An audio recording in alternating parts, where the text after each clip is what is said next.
Then David said to himself, "Now I will perish one day by the hand of Saul." 1 Samuel 27, verse 1.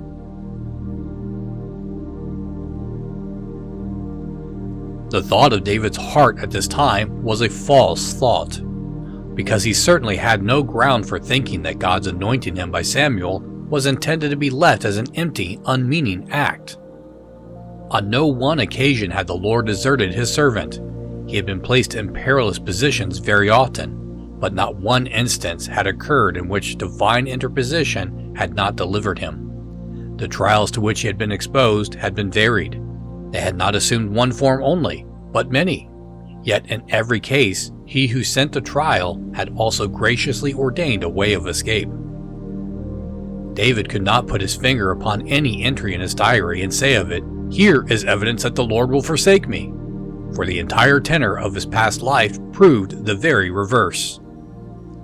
He should have argued from what God had done for him that God would be his defender still.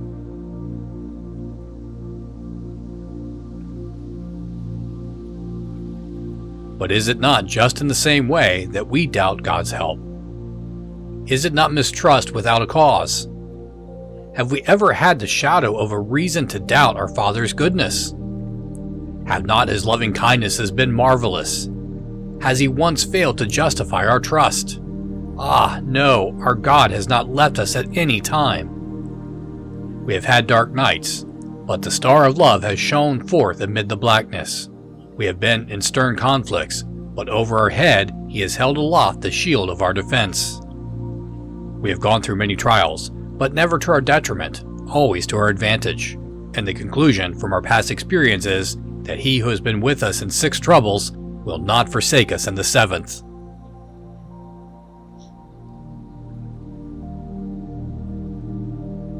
What we have known of our faithful God proves that He will keep us to the end.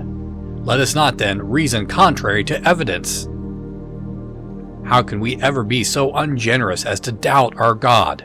Lord, throw down the Jezebel of our unbelief and let the dogs devour it.